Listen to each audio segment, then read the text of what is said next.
Hello everyone, welcome to my channel Tanuja by studies. तो चलिए बात करते हैं नेक्स्ट टॉपिक की। एक्सक्रीटरी सिस्टम में हम कर रहे थे, तो हमने पिछले क्लास में जो पूरा यूरिन कैसे फॉर्मेशन हो रहा है वो सब हमने देख लिया था।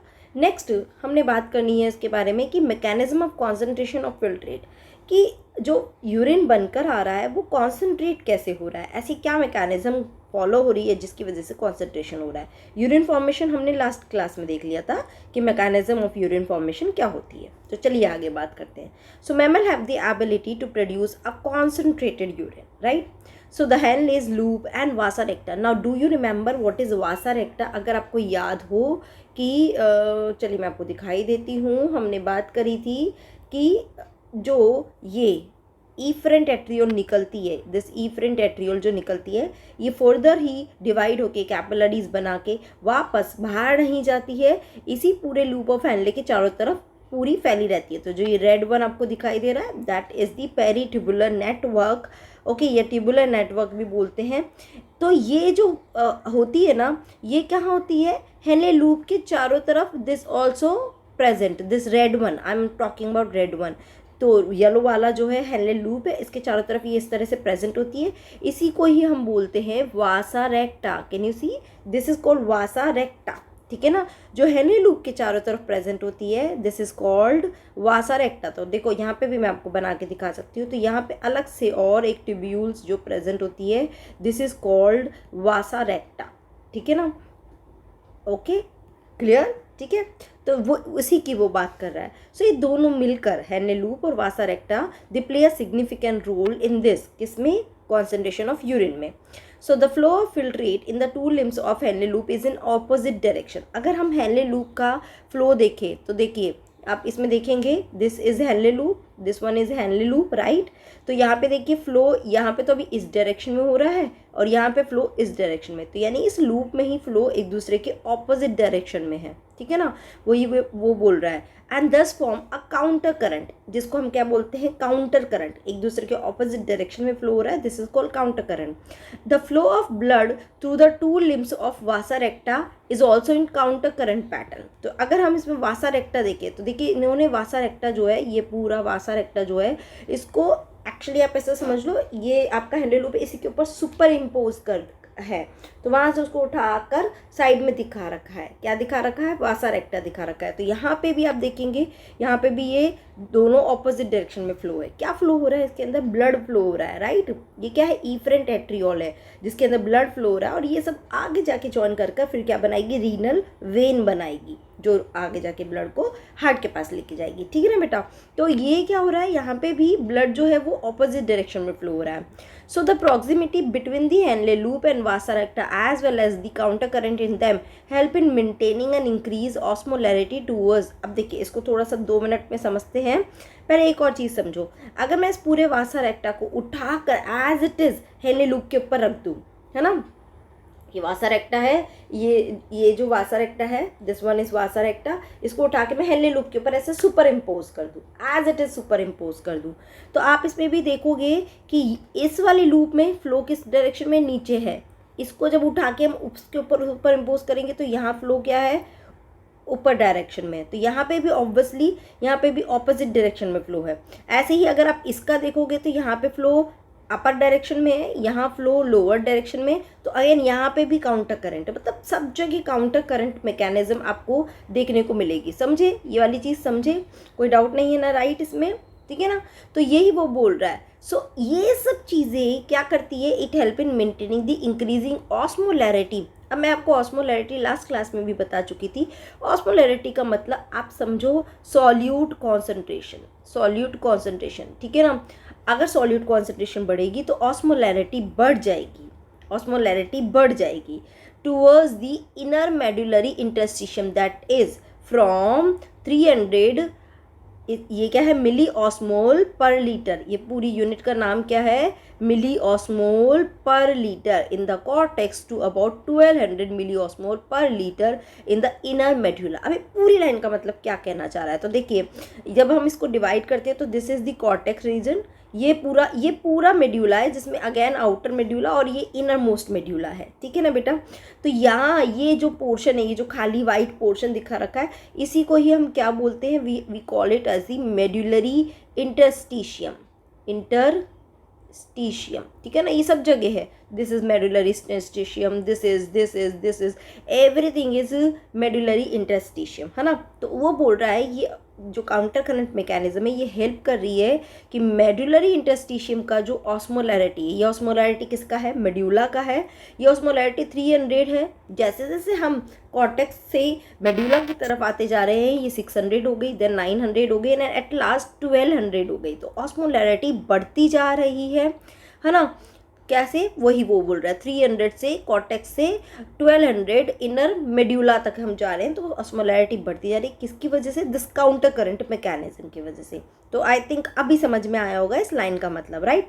So this gradient is mainly cause by NaCl and urea. तो ये जो ग्रेडियंट है ये पूरा किसकी वजह से हो रहा है, NaCl and urea. NaCl is transported by the ascending limb of Henle loop. अब आपको पता होना चाहिए इसमें से डिसेंडिंग और असेंडिंग लिम्ब कौन सी है। ये वाली जो है this is descending and this is ascending. और हम इसको लास्ट क्लास में बात कर चुके हैं कि असेंडिंग लिम्ब जो है वो ज़्यादा परमिएबल होती है NaCl के लिए। तो अपने में से NaCl लार्ज अमाउंट वो निकाल देती है, which is exchange with the descending limb of वासा रेक्टा। अब ये ध्यान रखना, ये बहुत ध्यान में रखना है कि ये वाला डिसेंडिंग लिम्ब है और वासा रेक्टा, जो ये वासा रेक्टा है, इसका ये वाला लिम्ब क्या हो गया, असेंडिंग लिम्ब हो गया। ऐसे ही ये वाला क्या होगा, डिसेंडिंग।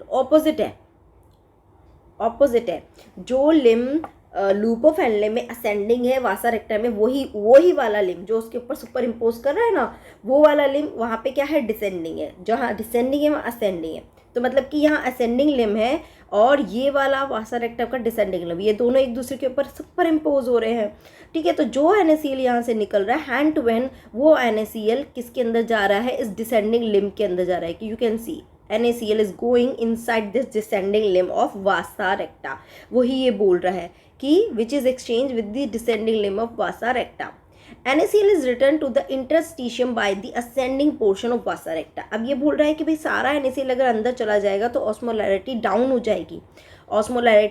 जाएगी, तो क्या हो रहा है, हैंड टू हैंड कुछ NaCl असेंडिंग लिम्ब ऑफ वासा रेक्टा से NaCl मेडुलरी इंटरस्टिशियम में निकल भी रहा है, NaCl निकल भी रहा है, सो दैट कि ऑस्मोलैरिटी मेंटेन रहे।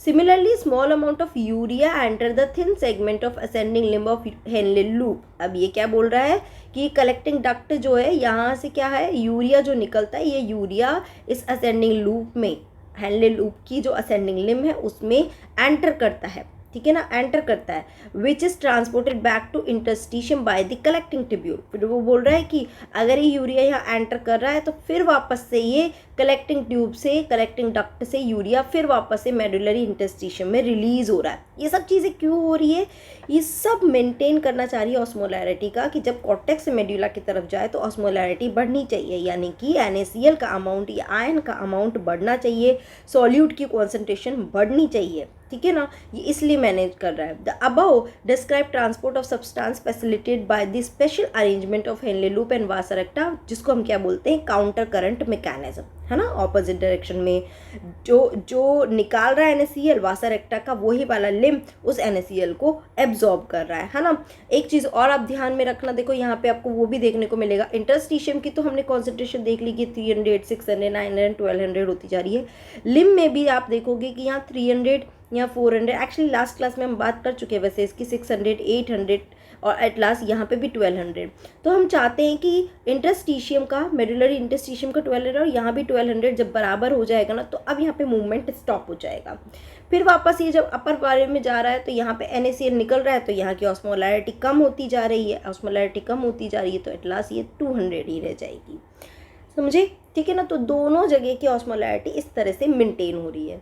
सो this mechanism help to maintain a concentration gradient in the medullary interstitium Presence of such interstitial gradient help in an easy passage of water from the collecting tubule, thereby concentrating the filter. अब देखिए ये एक important line है कि भाई concentration कैसे हो रहा है, इन सब चीज़ का मतलब क्या है।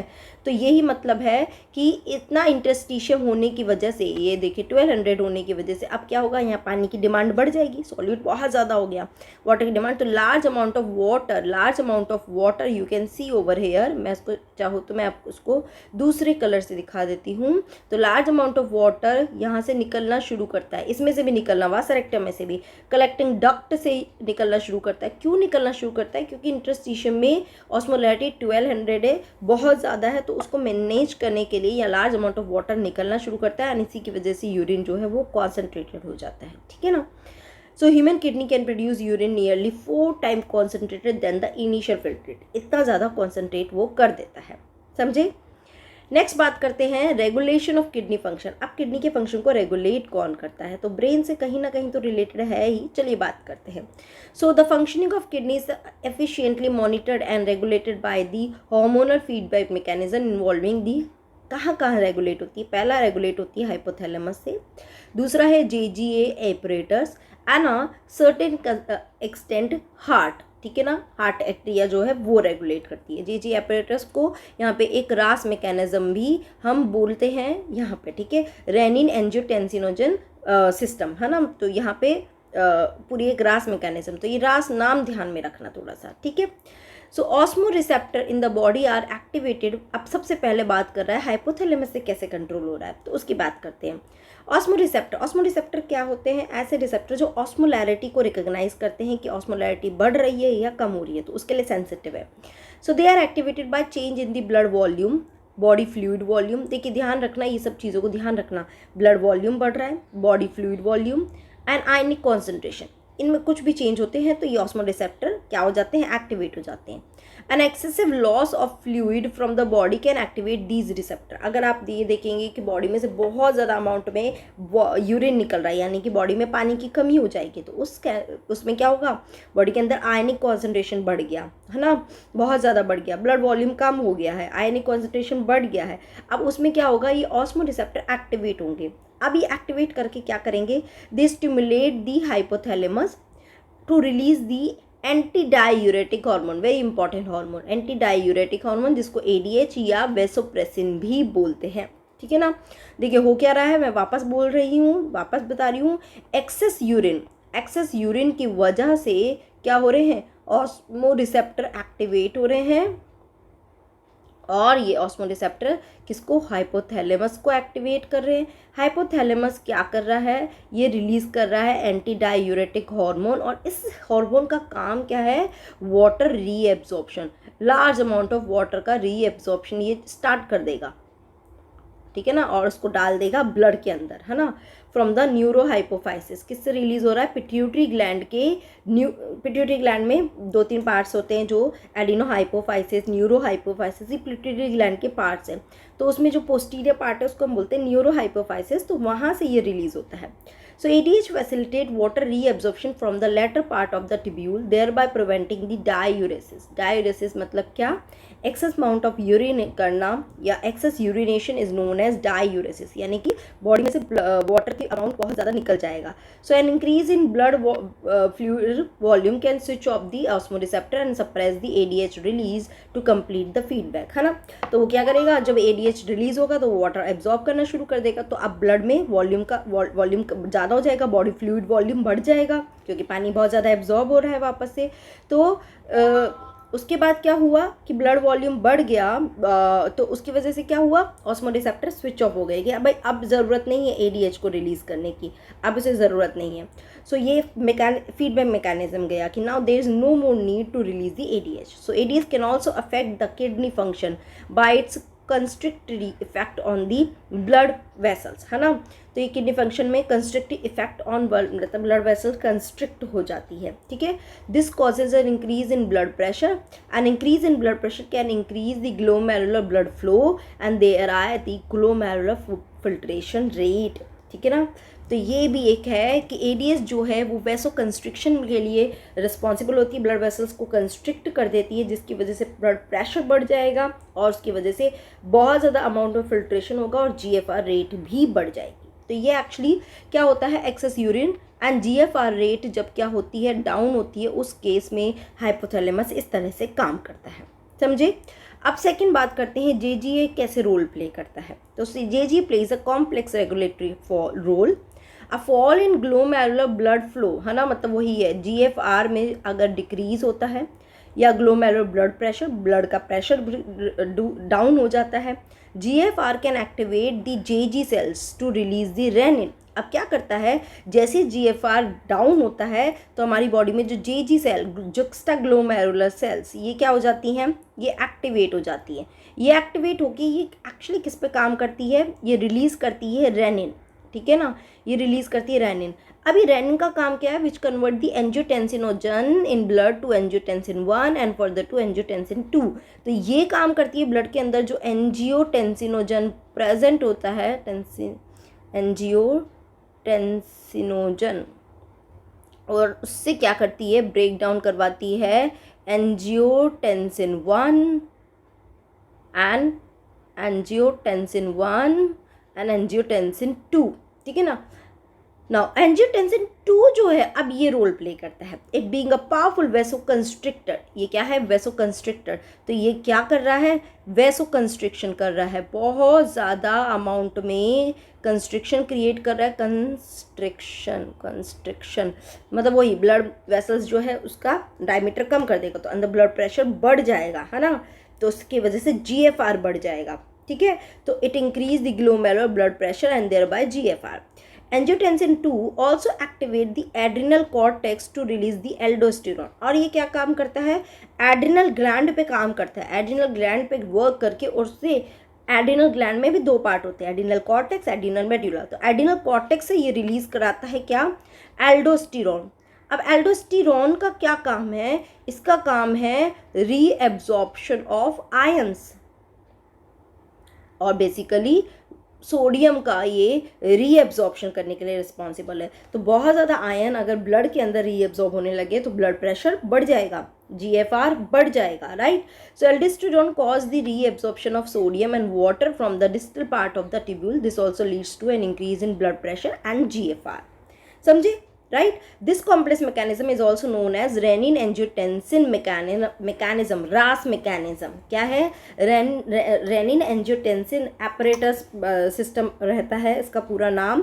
तो दिस इज दी रास मैकेनिज्म। समझे, इसमें कर क्या रहा है, इसमें बेसिकली प्रॉब्लम क्या हो रही है कि जीएफआर डाउन हो रहा है, ब्लड प्रेशर डाउन हो रहा है, तो उसके कंटेक्स्ट में क्या किया जा रहा है उस चीज़ को ठीक करने के लिए, ठीक है ना। समझे, आगे बात करते हैं third mechanism which is an increase in blood pressure. अब इसमें क्या हो रहा है, इसमें blood flow to the atria of heart can cause the, यहाँ पे बीपी जो है, ब्लड प्रेशर जो है वो इंक्रीज हो रहा है, तो राइट। तो अब हार्ट के पास आ रहा है, it can cause the release of, अब हार्ट का क्या कर रहा है, ये रिलीज कर रहा है atrial natriuretic factor. Actually heart का जो एट्रिया है वो रिलीज करता है एक factor which is called the ANF, atrial natriuretic factor. ये क्या करता है, it cause the vasodilation. वो वैसो कंस्ट्रिक्शन कर रहा था, ये क्या कर रहा है, वैसो डायलेशन। मतलब क्या, ये क्या कर रहा है, ये जो ब्लड वेसल से उसको डायलेट कर देगा, और जब डायलेट करेगा तो अंदर का ब्लड प्रेशर डाउन हो जाएगा, right, and thereby decrease the blood pressure. ANF mechanism therefore act as a check on the renin angiotensin mechanism. check मतलब क्या, इसके ऑपोजिट में काम कर रही है कि अगर ये rennin angiotensin mechanism, RAS mechanism जो है वो ब्लड प्रेशर को इंक्रीज कर रहा है, ये ब्लड प्रेशर को डाउन कर रहा है अगर ब्लड प्रेशर बहुत ज़्यादा बढ़ गया तो। समझे, ठीक है बेटा। चलिए आगे बात करते हैं। देखिए रेगुलेशन जो है वो बहुत ज़्यादा इंपॉर्टेंट है, समझ में भी आना चाहिए, क्वेश्चन कहीं भी फ्रेम हो सकता है। नेक्स्ट बात करते हैं micturition. So urine form by the nephron is ultimately carried to the urinary bladder where it is stored till a voluntary signal is given by the central nervous system, है ना. The signal is initiated by the stretching of the urinary bladder. As it gets filled with the urine, in response the stretch receptor on the wall of the bladder send signal to CNS. Simple line है कि है ना, urinary bladder पे कुछ stretch receptor होते हैं. अब किसी चीज़ में आप यूरिन भरेंगे तो वो बैग स्ट्रेच होगा, तो स्ट्रेच रिसेप्टर भी एक्टिवेट हो जाते हैं और वो सिग्नल भेजते हैं CNS को, कि CNS फिर क्या करता है, एक मोटर मैसेज भेजता है to initiate the contraction of smooth muscles of blood vessels and stimulation and relaxation of urethral sphincter causing the release of urine, है ना, साइमल्टेनियस रिलैक्सेशन, सॉरी. ठीक है, तो वो क्या कर रहा है, जो यूरिनरी ब्लैडर है इसमें जो स्मूथ मसल्स होती हैं उनमें तो क्या कर रहा है, कंस्ट्रिक्शन क्रिएट कर रहा है, उसमें कॉन्ट्रैक्ट करवा रहा है. ये कॉन्ट्रैक्ट करेगी तो प्रेशर क्रिएट होगा और नीचे जो ये यूरिथ्रा है इसके थ्रू क्या हो जाएगा, यूरिन बाहर निकल जाएगा. समझे ना ये वाला पॉइंट, राइट. और यूरिथ्रा जो है, यूरिथ्रल ओपनिंग, यहाँ पे एक यूरिथ्रल इंस्फिंक्टर होता है. ठीक है, sphincter is like you can say एक डोर होता है, एक इंस्फिक्टर है, वो क्या है, ऐसे ऐसे कंस्ट्रिक्ट हुआ पड़ा है, एकदम है ना, ऐसे क्लोज हो रखा है, आपस में पास आ रखा है. अब ये क्या करेगा, उस इंस्फिक्टर को क्या कर देगा, रिलैक्स करेगा तो ये रिलैक्स हुए, ये वैसे ही रिलैक्स हुए यूरिन जो है इसमें से निकल जाएगा. समझे, तो ये क्या कर रहा है, इस ब्लड वेसल्स की यानी ब्लैडर की जो स्मूथ मसल्स हैं उनमें कंस्ट्रिक्शन क्रिएट कर रहा है और यूरिथ्रल जो इंस्फिक्टर है वहाँ पे क्या कर रहा है, उसको रिलैक्स कर रहा है तो दैट कि यूरिन यहाँ से निकल. क्लियर है. So the process of release of urine is called the micturition. इसी को हम बोलते हैं यूरिनेशन करने को micturition. And the neural mechanism causing it is called the micturition reflex. ये याद रखना, ये वर्ड थोड़ा सा ध्यान में रखना, है ना. मिक्चुरेशन रिफ्लेक्स क्या बोलते हैं. An adult human excrete on average 1 to 1.5 litre of urine per day, right. The urine form is a light yellow coloured watery fluid which is slightly acidic. ये थोड़ा सा एसिडिक नेचर का होता है and has a characteristics order. On an average 25 to 30 gram of urea. ये थोड़ा ध्यान में रखना, इस पर क्वेश्चन बनता है. Gram is excreted per day. Various condition can affect the characteristics of urine. Analysis of urine help in clinical diagnosis of many metabolic disorders as well as malfunctioning of urine. For example, presence of glucose, glycosuria. अगर urine में glucose निकलना शुरू हो जाए तो उसको हम बोलते हैं glycosuria. Ketone bodies, ketonuria in urine are indicative of diabetes mellitus, है ना. तो अगर कीटोन्यूरिया हो रहा है यानी कि कीटोन बॉडीज यूरिन में निकल रही है तो वो इंडिकेट कर रहा है कि इसमें डायबिटीज़ का प्रॉब्लम है, डायबिटीज़ मेलाइटस है. एक्चुअली होता क्या है कि देखिए डायबिटीज़ मेलाइटस में हो क्या रहा है कि शुगर जो है वो बहुत ज़्यादा अमाउंट में निकलना शुरू करेगा, ब्लड के अंदर है और यूरिन के थ्रू निकलना शुरू करेगा.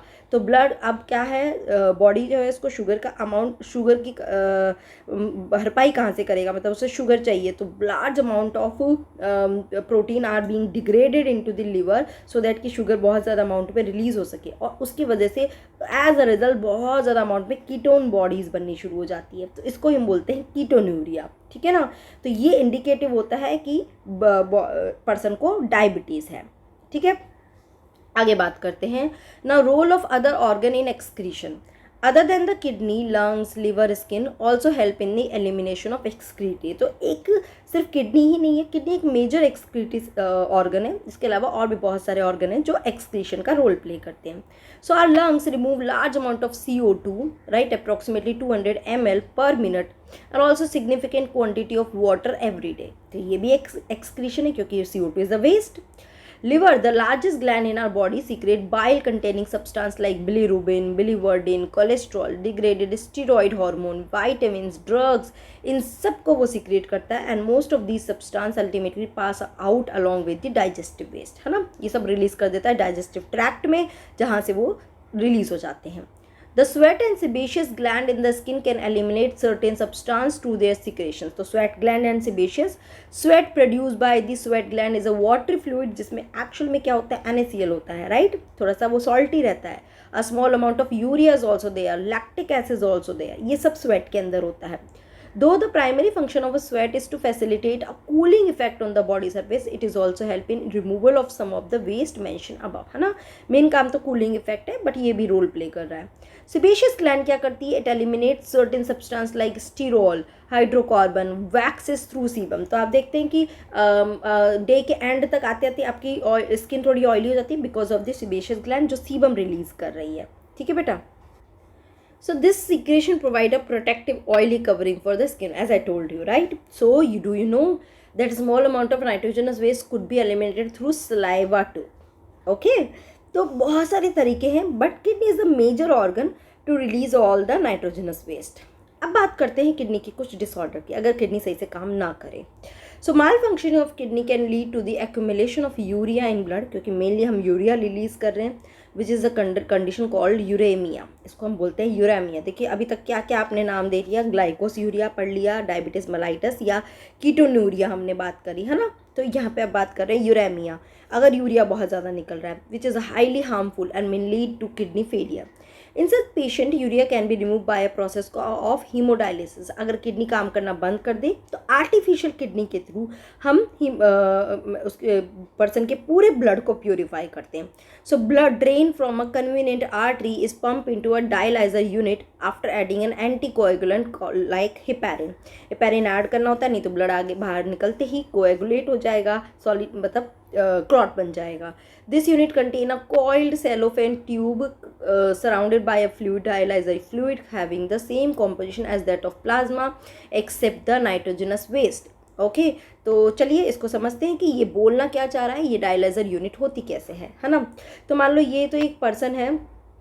ओके एक मिनट, लेट मी ड्रॉ. तो ये एक जो पर्सन है, इसके हैंड में से हम इसके आर्टरी में से, कहाँ से, आर्टरी से ब्लड को ले रहे हैं और एक डायलाइजर यूनिट में डाल रहे हैं. ये डायलाइजर यूनिट में बेसिकली होता क्या है, इसके अंदर बहुत सारी ऐसे सेलोफेन ट्यूब होती है, मतलब ट्यूब होती है जो उसका मेम्ब्रेन जो है वो सेलोफेन का बना होता है. ठीक है ना. तो आर्टरी से हम ब्लड को इस सेलोफेन ट्यूब में डाल देते हैं. इस डायलाइजर यूनिट में सेलोफेन ट्यूब के अलावा बाकी के स्पेस में एक फ्लूइड भरा होता है जिसको हम बोलते हैं डायलिसिस फ्लूइड, डायलाइजिंग फ्लूइड या डायलिसिस फ्लूइड, है ना. इसको हम बोलते हैं. इस फ्लूइड की खासियत क्या है, इसका कॉम्पोजिशन पूरा ब्लड के जैसा होता है एक्सेप्ट इसके अंदर क्या नहीं प्रेजेंट होते हैं, नाइट्रोजनस वेस्ट नहीं होते हैं. बाकी पूरा कॉम्पोजिशन ब्लड के जैसा रहता है. ठीक है ना. जब हम अब बॉडी के यहाँ आर्टरी से ब्लड को इस सेलोफेन ट्यूब में डालते हैं तो इस ब्लड के कॉम्पोजिशन और बाहर डायलिसिस फ्लूइड का कॉम्पोजिशन, दोनों का कॉम्पोजिशन सेम है एक्सेप्ट नाइट्रोजनस वेस्ट. तो ये जो वेस्ट है ये यहाँ इससे बाहर निकलने लगता है. देखिए ये जो मेम्ब्रेन है, सेलोफेन मेम्ब्रेन, क्या है ये, cellophane membrane. This is acting as a plasma membrane. ये पूरा प्लाज्मा मेम्ब्रेन की तरह बिहेव करता है. तो यहाँ से नाइट्रोजनस वेस्ट इस फ्लूइड के अंदर सारा निकल जाता है और यहाँ तक आते आते ये ब्लड जो है वो पूरा प्यूरिफाई हो जाता है, जिसको हम उसके वेन में डाल देते हैं. कहाँ डाल देते हैं, वेन में, जहाँ से ये ब्लड कहाँ जाएगा, हार्ट में जाएगा और फिर पूरे बॉडी को पंप हो जाएगा. ठीक है. ये जो फ्लूइड होता है, इस फ्लूइड को हम टाइम टू टाइम चेंज करते रहते हैं, क्योंकि अब इसमें नाइट्रोजनस वेस्ट इसमें आ गया है तो हमको रिमूव करना पड़ेगा, अदरवाइज तो ब्लड से नाइट्रोजनस वेस्ट नहीं निकलेगा. अमाउंट दोनों जगह सेम हो जाएगा तो कोई ऑस्मोसिस, कोई मतलब मूवमेंट नहीं होगा, समझे. तो इस डायलिसिस फ्लूइड को हम बार बार चेंज करते रहते हैं, इसमें से नाइट्रोजनस वेस्ट रिमूव करते रहते हैं, समझे. तो वही यहाँ पे बोल रहा है कि they having the same composition as that of a plasma except the nitrogenous waste. The porous cellophane membrane of the tube, okay, of the tube allow the passage of molecule based on the concentration gradient. As the nitrogenous waste are absent in the dialysing fluid, these substances freely move out, thereby clearing the blood. समझे. The clear blood is pumped back to the body through a vein after adding antiheparin to it. Okay. Now this method is boon for thousands of uremic patient all over the world. तो इसकी वजह से जो patient की kidney बिल्कुल काम नहीं करती है उनके लिए बहुत प्लस पॉइंट है. सो kidney transplantation is the ultimate method in the correction of the acute, क्योंकि ये वाला प्रोसेस तो क्या है, पर्सन को थ्रू आउट द लाइफ करवाना पड़ता है. एवरी वीक उसको 2 to 3 टाइम्स ये डायलिसिस करवाना पड़ता है, which is also quite painful. तो अल्टीमेट इसका सोल्यूशन तो यही है कि किडनी ट्रांसप्लांट हो, अगर एक्यूट रीनल फेलियर हो, कि किडनी बिल्कुल ही फेल हो गई, right. So a functioning kidney is used in the transplantation from a donor, preferably a close relative, to minimize its chance of rejection by the immune system of the host. क्योंकि हमारा host जो है बाहर से कुछ भी आएगा उसको रिजेक्ट करने के चांसेस बहुत ज़्यादा होंगे, है ना, तो कोशिश ये करेगी कि एकदम क्लोज रिलेटेड हो सो दैट कि रिजेक्शन ना करे. Modern clinical procedure have increase the success rate of such a complicated technique. तो हम किडनी को ट्रांसप्लांट कर सकते हैं. सेकेंड डिसऑर्डर है रीनल कैलकुलाई, स्टोन और insoluble mass of crystallize salt. याद रखना क्रिस्टलाइज सॉल्ट किसके हैं, ऑक्सलेट के हैं. These are formed within the kidney. This is also a disorder, renal calculi. Okay, stone formation हो जाता है. Glomerulonephritis, that is the inflammation of glomeruli of the kidney. जो किडनी का ग्लोमेरुलस होता है, अगर उसमें स्वेलिंग क्रिएट हो जाती है, इन्फ्लामेशन क्रिएट हो जाती है, डेफिनेटली कोई इन्फेक्शन ही है जिसकी वजह से इन्फ्लामेशन हो रहा है, तो दैट इज कॉल्ड ग्लोमेरुलोनेफ्राइटिस. ठीक है बेटा, तो यहाँ पे हमारा चैप्टर एंड होता है. पूरा चैप्टर बहुत इंपॉर्टेंट है. नेक्स्ट क्लास में हम इसका नेक्स्ट चैप्टर 20 की बात करेंगे. ओके, तो चलिए नेक्स्ट क्लास में मिलते हैं. तब तक कोई भी डाउट है तो मुझे कमेंट बॉक्स में ज़रूर से बताना. चलिए पढ़ते रहिए and stay motivated, keep doing study. Bye bye, take care.